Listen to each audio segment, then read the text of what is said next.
दोस्तों आजकल गाड़ियां बहुत चोरी हो रही हैं, चाहे वो कार हो, स्कूटर हो या बाइक हो।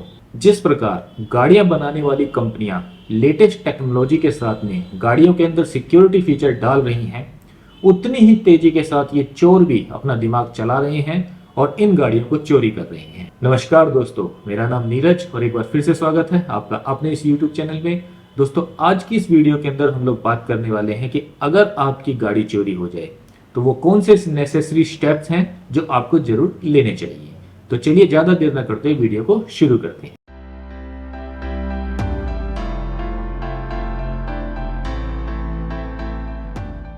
दोस्तों अगर आपके भी गाड़ी चोरी हो गई है तो आपको कुछ स्टेप्स फॉलो करने होंगे। यहाँ पर हमारा स्टेप नंबर 1 है। सबसे पहले आपको क्या करना है कि जिस भी प्लेस से वो गाड़ी चोरी हुई है उसके नजदीकी पुलिस स्टेशन पर जाकर आपको कंप्लेंट करनी है। अगर वो गाड़ी आपके घर से चोरी हुई है तो आपके घर के नजदीकी जो भी पुलिस स्टेशन है वहां आपको जाना है और अपनी कंप्लेंट दर्ज करानी है। लेकिन अगर आप कहीं घूमने गए हैं और वहां से आपकी गाड़ी चोरी हो जाती है तो सबसे पहले आपको ये पता करना है कि जिस प्लेस से वो गाड़ी चोरी हुई है उसका नियरेस्ट पुलिस स्टेशन कौन सा है। तो वहां पर जाइए और जाकर अपनी FIR दर्ज कराइए। FIR दर्ज कराते वक्त आपको ये इंफॉर्मेशन FIR में जरूर दर्ज करानी है। प्लेस, कहां से आपकी गाड़ी चोरी हुई, तारीख, कौन सी तारीख को चोरी हुई, टाइम, क्या टाइम था जब गाड़ी चोरी हुई, और आपके गाड़ी के रजिस्ट्रेशन का नंबर, गाड़ी के इंजन का नंबर और गाड़ी का चेसिस का नंबर। ये सारी इंफॉर्मेशन आपको अपनी FIR के अंदर जरूर दर्ज करानी। वैसे तो पुलिस का फर्ज है कि FIR की कॉपी आपको दे, साथ में आपकी भी ये ड्यूटी है कि आप अपने FIR की कॉपी को कलेक्ट करें। दोस्तों बात करते हैं स्टेप नंबर 2 की। इसके अंदर आपको गाड़ी चोरी होने के 24 घंटे के अंदर इंश्योरेंस कंपनी को यह सूचना देनी होती है कि आपकी गाड़ी चोरी हो गई है। अब इस सूचना को देने के लिए आप चाहे तो इंश्योरेंस कंपनी को फोन कर सकते हैं, चाहे आप उनको मेल कर सकते हैं, और चाहे तो आप उनको पोस्ट के द्वारा भी लेटर भेज सकते हैं। वैसे आज की डेट में सबसे आसान और फास्ट तरीका है फोन करना। सबके पास इंश्योरेंस का कस्टमर केयर नंबर होता ही है, तो सबसे पहले जाके इंश्योरेंस के कस्टमर केयर नंबर पे फोन करें, उन्हें सूचित करें कि आपकी गाड़ी चोरी हो गई है।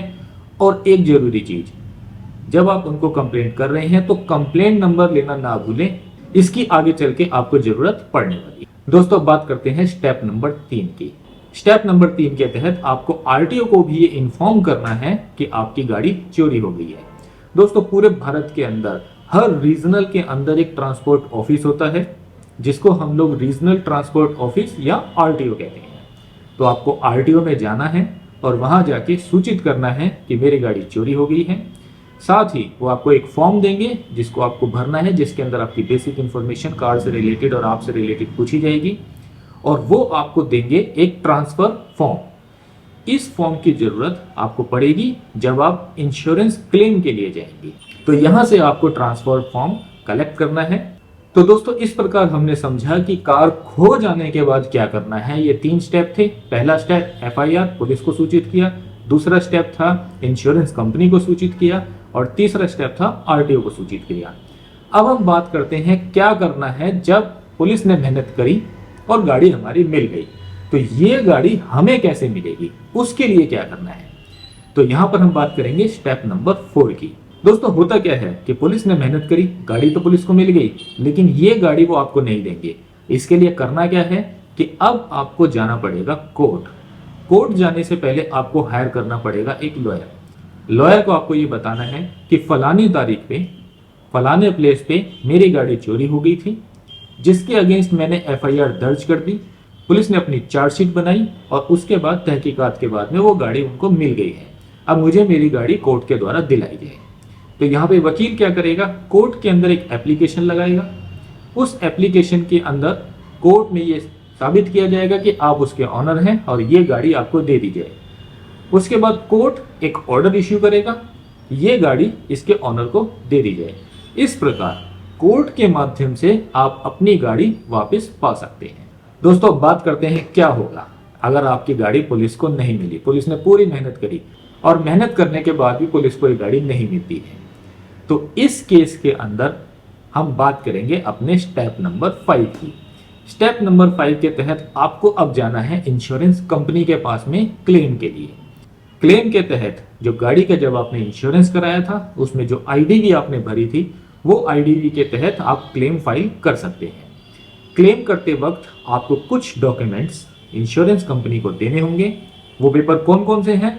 सबसे पहले तो एफआईआर की कॉपी जब आपने पुलिस में कंप्लेंट करी थी, उसके साथ में पुलिस ने जब चार्जशीट फाइल करी थी उस चार्जशीट की कॉपी आपको देनी है, और साथ में पुलिस को जब वो गाड़ी नहीं मिलती है तो पुलिस एक रिपोर्ट बनाती है जिसे कहते हैं नो ट्रेस रिपोर्ट, उसकी भी कॉपी आपको पुलिस से कलेक्ट करनी है और इंश्योरेंस कंपनी को जमा करानी है। इसके साथ में इंश्योरेंस कंपनी को कुछ ओरिजिनल डॉक्यूमेंट्स भी आपको देने हैं।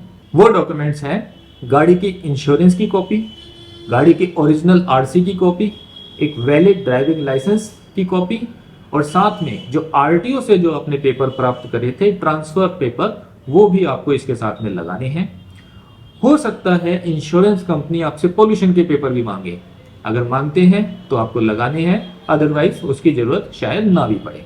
इसके साथ में हो सकता है इंश्योरेंस कंपनी आपसे डिमांड करे कि जब आपने गाड़ी परचेज करी थी उस टाइम पे आपको ओरिजिनल 2 कीज मिली थी, तो वो दोनों की भी आपको इंश्योरेंस कंपनी को सबमिट करनी पड़ सकती है। दोस्तों अगर बात करें समय की, तो इस पूरे प्रोसेस के अंदर आपको थोड़ा सा पेशेंस बना के रखना पड़ेगा, क्योंकि क्लेम प्रोसेस होने में करीब करीब 3 से 4 महीने का समय लग जाता है। तो दोस्तों इस प्रकार आपने समझा कि किस प्रकार हम अपने गाड़ी का क्लेम प्रोसेस कर सकते हैं, इंश्योरेंस कंपनी कौन कौन से डॉक्यूमेंट मांगती है और आपको वो सबमिट करने हैं। अब बात करते हैं कि क्या होगा। वो पेपर तो हमने सबमिट कर दिए, लेकिन उसके बाद भी इंश्योरेंस कंपनी ने कोई ना कोई बहाना मार के आपको क्लेम देने से मना कर दिया। तो इस पूरे प्रोसेस के बाद भी अगर आपको क्लेम में कोई दिक्कत आती है तो घबराने की जरूरत नहीं है। इस केस में अब आप जा सकते हैं कंज्यूमर फोरम में। 99% चांस है कि कंज्यूमर फोरम के माध्यम से आपको क्लेम के पैसे जरूर मिलेंगे। तो दोस्तों उम्मीद करते हैं इस वीडियो के माध्यम से आपको समझ आ गया होगा कि वो कौन से जरूरी स्टेप हैं जो गाड़ी चोरी हो जाने के बाद आपको फॉलो करने होते हैं। यहाँ पे जो हमने बात करी थी वो नॉर्मल अपनी कार की बात करी थी। हो सकता है आपके पास कोई कमर्शियल व्हीकल हो, तो ध्यान रखिएगा उस केस के अंदर आपके कमर्शियल व्हीकल का परमिट और साथ में उसका फिटनेस सर्टिफिकेट भी मांगा जा सकता है। तो बस इतना कहना चाहूंगा कि अपनी गाड़ी के पेपर पूरे रखें ताकि समय पड़ने पर जब आपको इंश्योरेंस की जरूरत हो तो कोई दिक्कत आपके सामने ना आए। उम्मीद करता हूं ये वीडियो आपको पसंद आई होगी। दोस्तों अगर वीडियो पसंद आई है तो चैनल को लाइक करें। अगर आपने ऑलरेडी सब्सक्राइब किया हुआ है तो दिल से थैंक यू है, और अगर आपने इस चैनल को सब्सक्राइब नहीं किया है तो जाते जाते इस चैनल को सब्सक्राइब करना ना भूलें। तो मिलते हैं आपसे फिर किसी नई वीडियो में, फिर किसी नए टॉपिक के साथ में। तब तक के लिए थैंक यू। जय हिंद, जय भारत।